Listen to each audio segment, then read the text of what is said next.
Hello and welcome to NUFC Talk TV Tactical Analysis with myself, the Geordie Yam Yam, who's going to have a quick look at today's game against Manchester City and see where it all went wrong.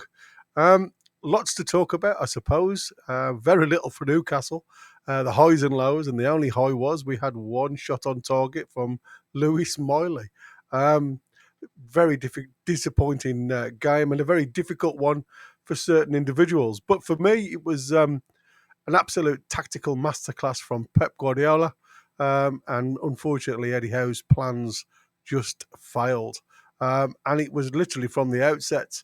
We started slow. I mean, everything looked slow in front of us. And it was a case of 14 minutes. That's all it took for Omar Mamouche to actually get his hat trick. And unfortunately, by then, the game was over. But there was a couple of things that I thought, we could have a look at and potentially see where it went wrong for us. I mean, first thing I want to start with is obviously just having a quick look at what we thought when we saw the team sheet, how it was all going to literally set up. And for me, it was a case of, you've got the usual 4-2-3-1. And I thought that the likes of Foden would stay out on the left-hand side and Savino probably swapping across the games. I mean, these two guys here can play either wing, and I thought, they'd be instrumental in this team going forward. Obviously, we spoke about Mamouche and what Mamouche can bring to the squad. But again, we were very, very confident. I mean, there was, that there was nothing that shocked us. I mean, we all said, Kusnov and Lewis, young players, potentially an area of, we could exploit with our pace and the linking play between Gordon, who's been playing really well with Isak recently. But it just never happened. I mean, when we got the team sheet and we were having a look at Newcastle just for a second, and we looked at this team and we thought, you know what? 4-3-3. We were all happy for Trippier to come in. Willock was like for like. It wasn't dramatic in any way. It was a case of, what can we do? How can we go forward? Is there anything in this team that was a weakness? And then obviously we started. And straight away, we went into a bit of for me, it was a negative from the off. Literally, as soon as they kicked the ball, we dropped into this narrow 5. And again, you're looking at two players that playing out of position to a degree, even though Murphy fits in for me. Trippier as one of those inside right centre back. I don't really know what his role was today because he didn't really do anything to warrant a decent game.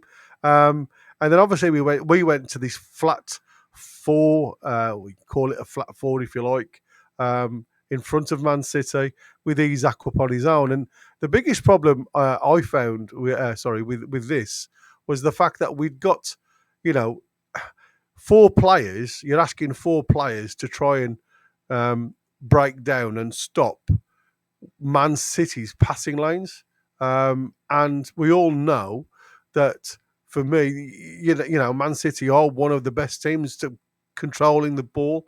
I mean, they play some top teams in the world and still have a go. They may not get the result, but they still have a go.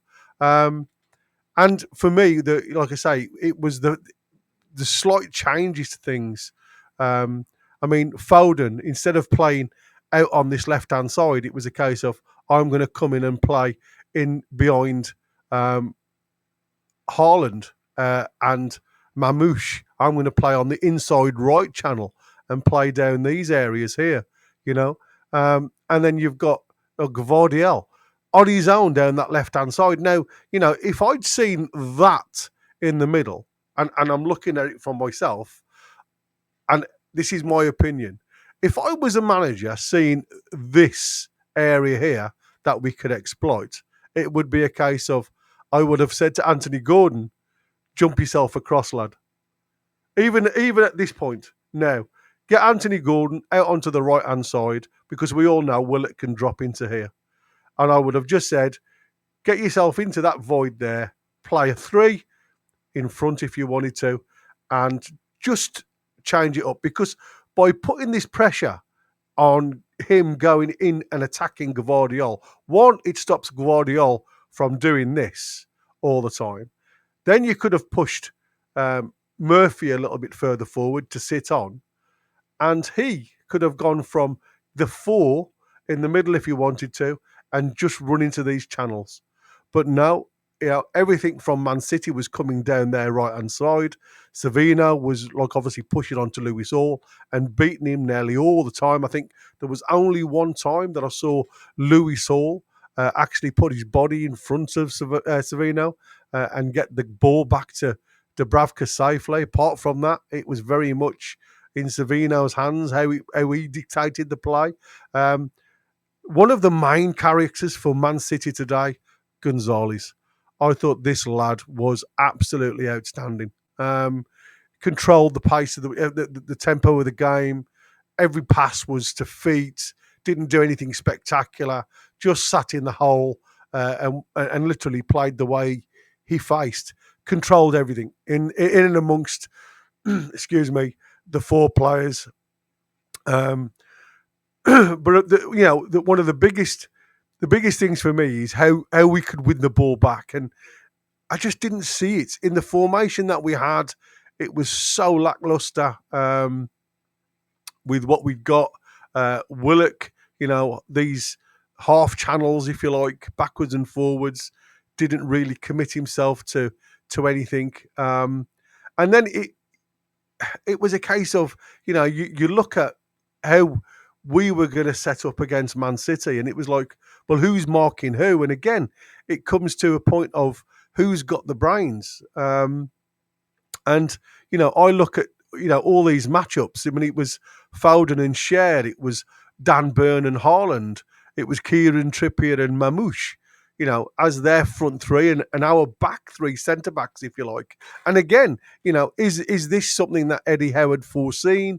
And he'd realised that, we need to go man-to-man up top. The biggest problem is with then is the fact that because of Haaland's movement in and away from goal, and it was taking Dan Burn sometimes out of position, and Dan Burn then had passed Haaland on to Fabian Schär, and Fabian Schär would have to pick him up, which would then leave Foden free, and then Foden would be picked up by Tonali. It was just a little bit of a panic station. But the one person who exploited the movement of these 2 up top was Mamouche. For me, Mamouche today was one of those players that exploited the place in between. I mean, from the halfway line down in this inside left channel, Mamouche was outstanding. And Kieran Trippier just didn't know what to do. And, people were saying, well, Murphy's not being involved in the game and everything else. These are obviously the command of management. This isn't something that they do on their own. He's obviously been told not to go forward. He wanted them very tight in a back 5, which, like I say, allowed Guardiola to come and get involved in these areas. Gundogan went in there. Gonzalez sat deep and just controlled the ball. Lewis then obviously were able to come and get involved. You got Kusanov that had come outside, Stones on the other side. There was absolute, it was freedom for Man City. Even if the ball went backwards, it was controlled, and there was always an outlet to one of them out here. As soon as Edison got the ball, we pressed with 1s and 2s, but it was a half press. It wasn't a full press. And that, to me, was the disappointment. It was a case of the commitment just wasn't there. It just wasn't enough to get the ball in this space. But that was the only time you saw Newcastle actually pushing and trying to get the ball back in and around this space here. But again, it was half-hearted. It was a bit lackluster. There was like everybody was standing off everybody else, and Isak would try and block the run into here, and Gonzalez would drop in and Gundogan would drop in, and then you got Bruno into the half space and half committing himself. Tonali doing exactly the same. But again, the one thing that I noticed with all of this was the fact that you'd got, you know, you go to their first goal. The setup was something like this. Mamouche was here. Trippier dropped in behind. Fabian Schär was up here because Foden had come to get the ball. So these guys were all in this little quadrant here. And Shaw just went on a bit of a charge. Haaland sat in the middle, and Dan Burn obviously followed him. And Dan Burn could see the issues that we'd got here. And Trippier, I'm just going to move Guardiola up because he was out the way, and Murphy was there. So literally from their goal, and you can see how I've mocked it up here, it was a case of the space that Edison had to run into.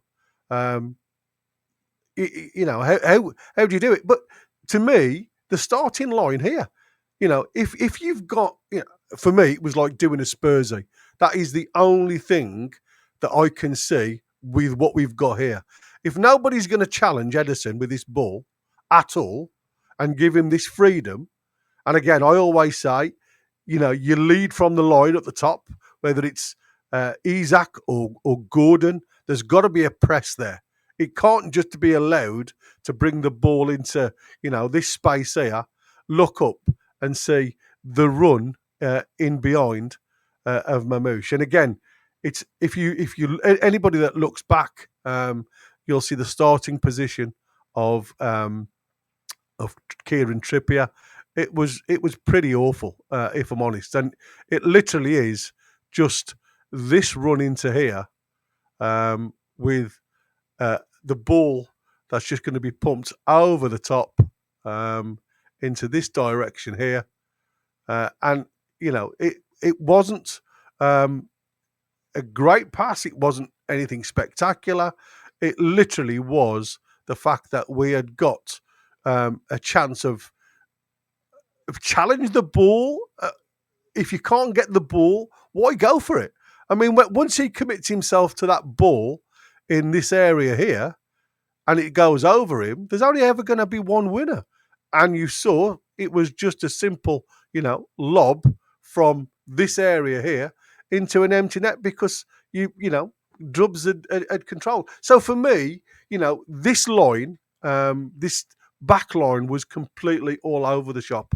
And that's what you get from playing the likes of Kieran Trippier, who obviously wasn't in the correct position in his lineup. Anyway, if you're going to call the offside, he was standing off. So again, it's about communication. You've got Dan Burn, who's obviously so focused on Haaland and what Haaland can do. Is Haaland going to do any damage in this area, in the centre circle? No. So, if you're going to say we're going to struggle against pace, why not just drop off and say to the lads, let Shaw go and have his merry way, but just say to everybody, just drop off. Give them all 5 yards.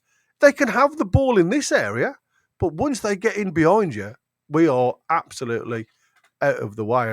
And for me, that was pretty evident when it come to their first goal. And it was just really, really poor play from start to finish. And it's like we talk about players losing focus and just not getting involved in the game to the point where why be on the field of play at all? And it just goes to show that it's just certain movements can undo a team completely. And for me, it was the movement of Foden and Haaland, which literally completely stopped us playing. The movement of Mamouche to hit them spaces in and behind, and literally, for me, it was a case of how certain individuals have to hold the hand up and say it was my fault, because the setup that Eddie Howe had today was obviously worked on through the week. Everybody knew the role that they were going to play in. Has Eddie Howe got a problem with this? Well, yeah, the setup was just far too negative, and there was no way out. Every time the ball came out into these areas, it was straight back at us. So, playing this five at the back, there was no outlet. Everybody was far too deep, sitting into the channels. And again, you're playing players in a position that they're just not used to. I mean, Kieran Trippier just didn't know whether to stick or twist at times. He was just so out of position and out of focus. And like I say, they've got far too many players to actually exploit the weaknesses within your side if that's what you're going to gamble with. Didn't understand it from the outset, and I still don't understand it now. And I couldn't work out what Eddie Howe was trying to achieve with this. At the start of the game, we all said it's the clash of the Titans. It's the two world's best strikers.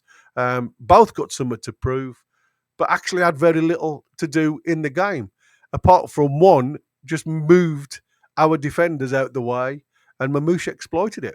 A bit of it was a shame. It was a strange setup, but it was obviously something that they'd worked on and they'd done really well on. But for me, we're just going to have a quick look at some of the goals now, and obviously just to so you guys can see what I was talking about. Now, again, I can't show the live games, so I'm just going to show you the starting setups of certain positions, so you can judge for yourself on what I was trying to explain when I was doing it on the 2D picture. So let me just Edison with the ball, and again, you've got Gordon and Isaac again, half-hearted. I mean, Gordon's going the other way. He's not even interested. He's just saying, "Well, where are you going?" But you look at the lines here. So you've got these two are not in line. Trippier and Mamouche. You've got Byrne, obviously just looking at stopping Haaland from getting the ball. And here's Shaw. So here's your two centre-halves, your natural centre-halves, in a line, just trying to win the ball up as high as you can. And, there's parts of me that understood it worked against Arsenal, right? But it worked against Arsenal where Edison is, not towards the halfway line. And once you stop this, that ball doesn't come down into Mamouche's area. And to me, this is the problem. Again, that's why I said we've gone very Spursy. We've gone very high line, 1v1, and a very slow defence to get back into position. So it was a gamble that just completely failed. But the failings for me was more a Kieran Trippier fail than anything else, because obviously what he ends up doing is nothing. Coming for the ball and then obviously getting right underneath it, which is allows Mamouche just to lob the keeper. Again, it's just common sense. If you're going to go for the ball, you've got to have 100% commitment to win the ball.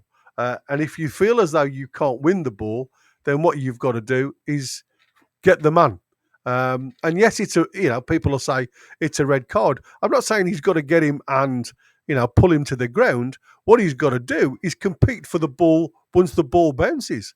At that point, then, once the ball's bounced, and he's missed it, Mamouche has got literally time to compose himself. And it was a great instep volley over Dubravka, very well controlled. And I'm not expecting him to, or have any blame on that, to be fair. I don't think Dubs had a chance. And then if you go to the second goal, and again, you look at where our players are.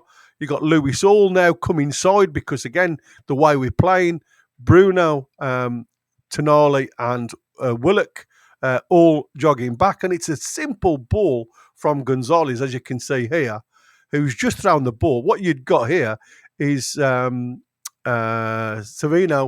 had come deep and it had dragged Louis Saul on the inside because, again, that's Louis Saul's man. The ball had gone from Gonzalez out to Gundogan, who had got loads of space because, again, we'd all moved over into that left-hand channel. And then there you go. Murphy and Trippier not really knowing what to do, whether to go with the player. One's going to start coming one way. The other one's going to go another way. Dan Burn here. You've got Haaland, look, close by. But then all of a sudden, as you can see here, we've got Foden. There's Fabian Shaw, who's obviously decided I'm not going to track my man anymore because Gundogan is the player who's going to cause the problems. So he gets moved away from that position. And straight away, when you go down a bit further, apologies, a bit further back.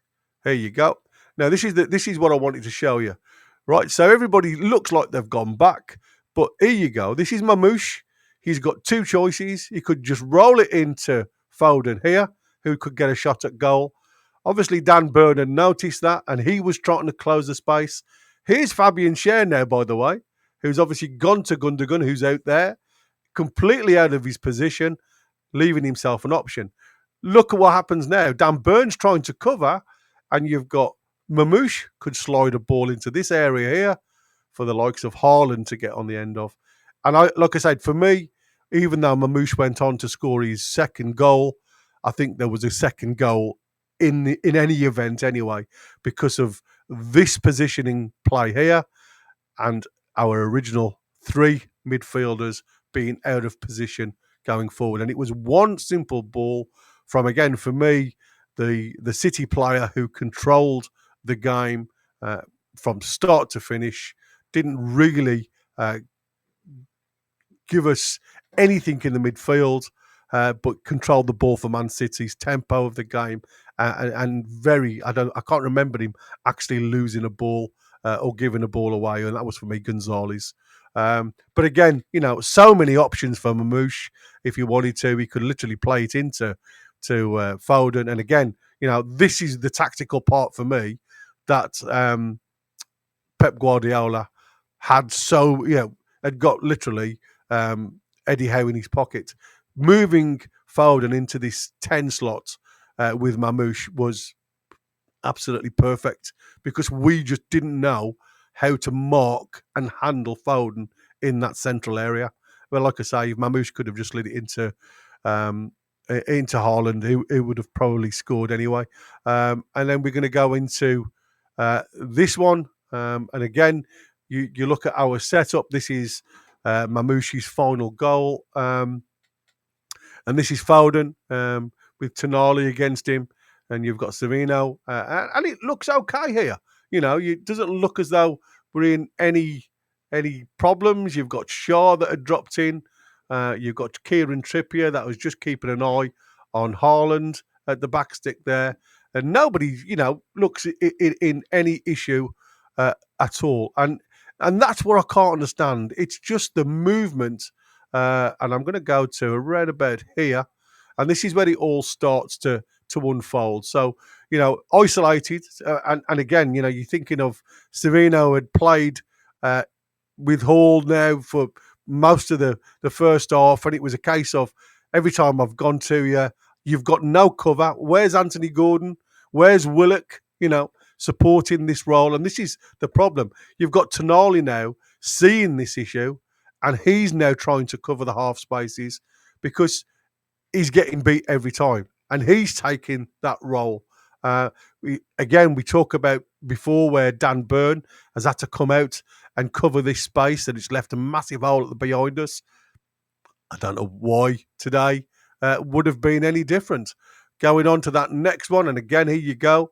Everybody now, and I keep saying this, nobody likes being turned. And as you can see now, you've got Willock just coming into the picture because, again, and here's Anthony Gordon just coming into frame. And again, it's a lackluster getting back into some type of shape. But again, this doesn't look dangerous at all.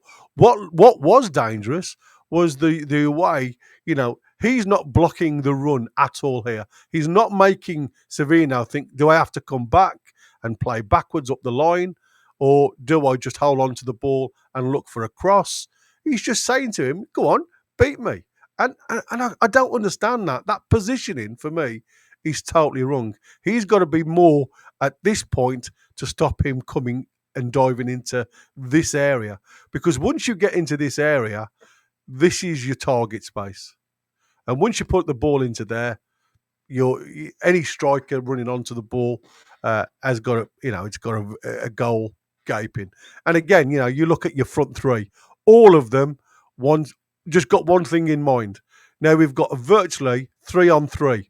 And why I always say that is because these three he's obviously watching the ball, but these two are out of the equation now. Once we've got these three going towards the problem, which was Savino beating Lewis Hall, is we'd left Mamouche with all this space to run into towards the penalty spot to pick the ball up and put it away. And it was just as simple as that. And there you go. There's that next little run on where you've got Mamouche just taking the ball past, and everybody else is just running backwards now because we as we keep saying, everybody's expecting the ball to be driven across to the back stick for the likes of Haaland to run onto. So everybody's now got that mindset of just trying to get back towards the goal line, face your own goal, and it's this ball that's just pulled back into this area for Mamouche to slide home. And it was a very good goal. As you can see, he's just scored there. And everybody is just looking. I mean, Kieran Trippier is giving everybody a rollicking. You've got Bruno Guimaraes lifted his arm up. He's disgusted with the world. And Anthony Gordon's still up here. Willock and Hall, all over the shop. And again, it was, for me, going 5 at the back was the undoing of Newcastle today. It's happened, and we've done it against Man City before, where you'd got J7 who would just drop in to that central role at times, but not continuing throughout the game from the start. It was from midfield as a 5 in midfield, dropping back into the back line to make a 5 at the back. And it worked an absolute treat because it just nullified the Man City attack.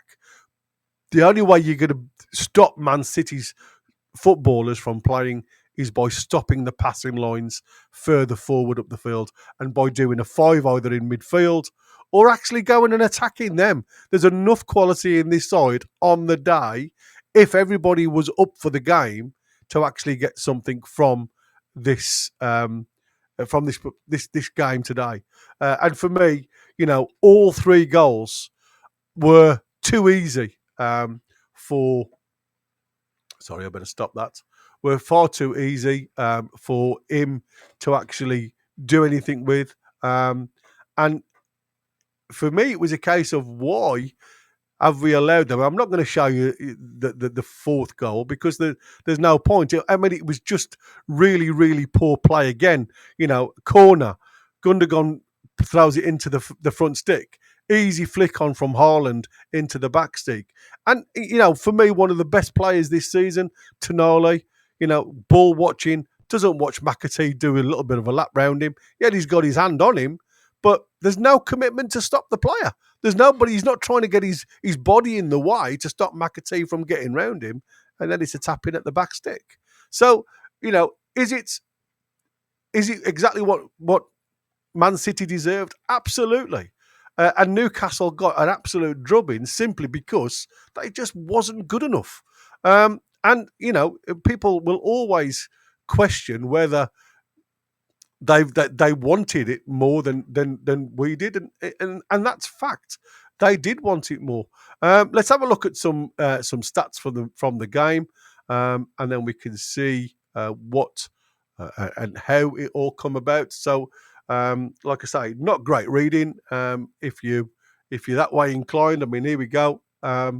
Possession wise, they absolutely nailed us. I mean, I'm surprised we even got up to 38.4%. For me, we were well behind that. And again, apologies for the adverts at the bottom. This is what worries me again. possession lost in defensive half. You know, we lost the ball 32 times in the defensive half. I mean, don't get me wrong, they lost the ball 25 times. The difference being is every time we lost the ball, there was 3 or 4 blue shirts in and around that ball competing. When we won the ball and they lost the ball in the defensive half, we had potentially 2 brune and blue shirts around the ball competing. I lost my mindset then for black and white shirts. And that was the thing for me. We just wasn't at the races in any shape. The way we set up from the start, with the commitment to the cause, their attitude just wasn't there. And I mean, Bruno, you know, if anybody has chance, watch the Bruno interview after post match, because I think he says it exactly as it is. It just was poor, and there wasn't enough commitment from everybody. And all of the stats are exactly the same. You know, we won as many aerial duels as they did, but we didn't win them when it mattered. You know, and you know, the dual success rate, you know, 48% to 49. It all looks as if it was an even competitive game. And you know, I suppose again, this is where stats sometimes doesn't tell you the story of the game. And that to me speaks volumes. Let's have a look at distribution. You know, massive amount of passes compared to us. Long passes again. The long passes down to Savino, down that right-hand side. Our left back, Louis Hall, struggled all day because he was playing 2 inside rather than playing, again, going man-to-man and being touch tight. If you're going to stop a player, then there's got to be a tactic from the management to say, stop him from playing, because it was him who was causing us so much headaches down on that left-hand side, their right, our left-back situation, and we just couldn't cope with it. But, you know, all the way through this, there's only one thing that we win on this screen, I think. If I can, I think there is. And that's long passes proportion, 9.6% to their 7.6, because they can control the ball and we were just hoofing it. In attack, again, sorry, reading this, 11 shots to our 3, 7 on target to our 1, block shots 2 to 1. Again, you know, nothing spectacular. And again, we don't win a single thing in any of the columns. And that to me is the worry. When you're not competing, you know, these guys, we're neck on neck in the table. It doesn't warrant this type of display today. Tackles, we've had to, obviously that's the only thing, again, we win successful tackles because obviously they had possession a lot more, but we only just won that with 16 more tackles committed. Again, clearances very even, interceptions very even, recoveries very even, and again, it's our defence. For them it was just far too easy. Attacking third recovery again, it's just really poor all the way down, and the discipline side of things doesn't really matter. Let's have a look at the passing lanes then for the home side, and I think this is again, you know, you look at it for what it is. Let's see if I can just drop it down so you guys can see it better. This is the Man City passing lanes, and again, you can see how far forward and advanced they are. You've got Mamouche on the left-hand side of Haaland, and then you've got Foden on the inside. And again, you know, you look at this left-hand side, one player to actually work this left-hand channel for Man City. And again, he did a great job, but he wasn't pushed back enough for me. There wasn't anything from Eddie Howe to compete with that, and to say to Pep, you know, you're going to do that against me, I'm going to do this against you and see what happens. He would have had to, if you know, once it happens once or twice and we start getting in and around the box, then all of a sudden the opposition manager does have to make a decision. And again, you look at their front four, all involved. You can see the passing lanes from Gonzalez, thick lines all the way across. because, like I say, this lad just controlled the game from start to finish. Newcastle, like I say, it doesn't look great. Two centre halves there. Then you've got Trips up here and Murphy. But again, obviously, this is over the entire game, not just the first 60 minutes or so. So obviously in the second half, we were starting to get a little bit more involved in the higher roads. But again, you look at Tonali and Bruno being the deepest of our midfielders today, with Tonali trying to cover everywhere. And again, you've got to look at the spaces that we've got with these guys. And I think this proves how disjointed we were when it come to us passing. And again, the outlet from Shaw, which is usually pretty good, to our right back, just wasn't there today. So everything went on the left-hand side. Again, didn't exploit that right-hand channel at all with these two. And I think that, for me, was where we fell down. These two could have really had a go at Guardiola, who was obviously on his own. And I think that, again, sums up exactly where we fell down. There was just far too much space between each player, even with five at the back. I mean, there's your five defenders in this horseshoe. Obviously, again, we've talked about Anthony Gordon. His commitment today just wasn't there. Anthony Gordon being our furthest forward player. So how was he in the shape to support the mid three? So, the mid four. Again, really, really poor performance from Anthony Gordon today. And for me, Kieran Trippier and Anthony Gordon don't get above a 3 in my eyes. There isn't many players that do, if I'm honest with you. And the one little shining star that come on who seemed to have a go for me was Miley. I thought he did really well when he come on. He competed well. He passed the ball well. And like I say, the only one who had a shot on target in 90-odd minutes. So it just proves not great. So let's have a quick look at how everybody performed. And this, let's just bring that a little bit closer so you guys can see where we are. So there's no point in talking about shots because obviously there's nothing there. But I thought, let's have a look at our defensive. And as you can see, I've marked everything on here with interceptions, tackles won, defensive blocks, recoveries, blah, blah, blah. So let's have a look at our defence.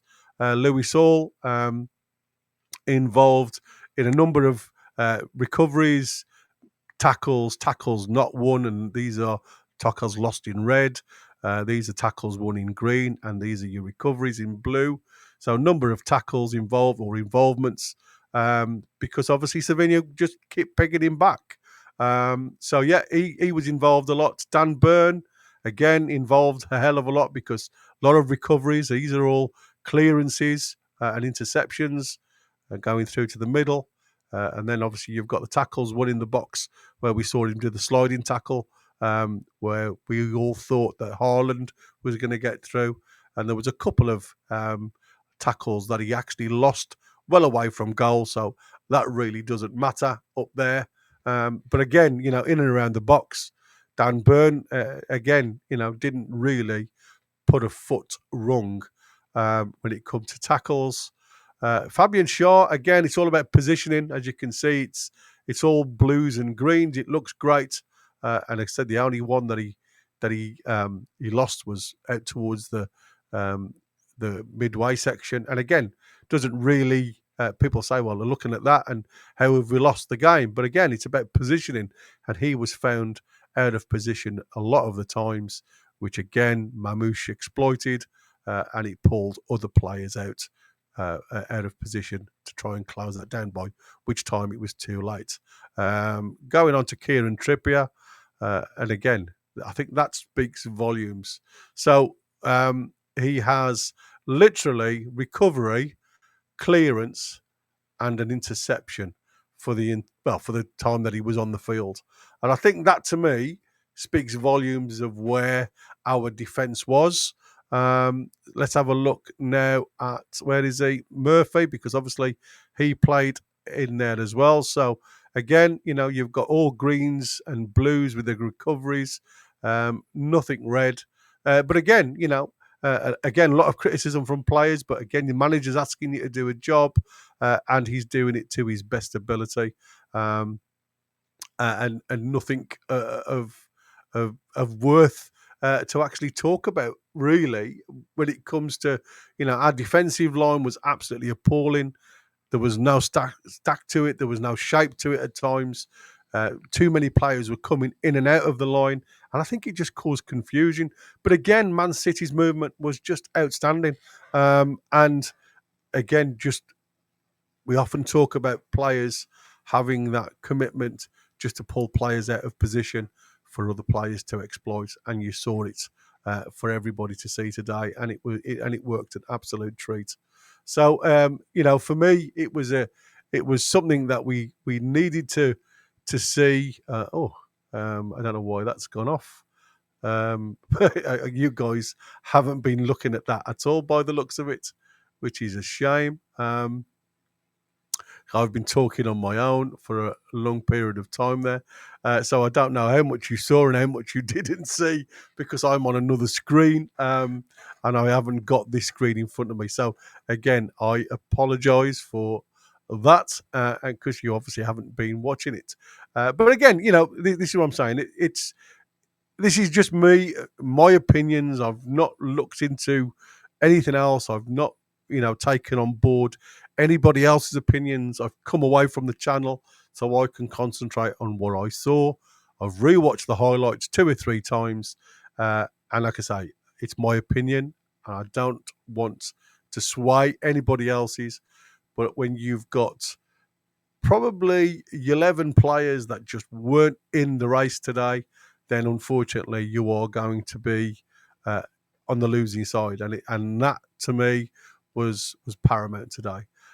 Eddie Howe just failed miserably at the tactical awareness, positioning, and the players failed with commitment and attitude on the park. And it was clear and obvious to see there was only ever going to be one winner today. And that's it. That is the end of my NUFC Talk TV tactical analysis.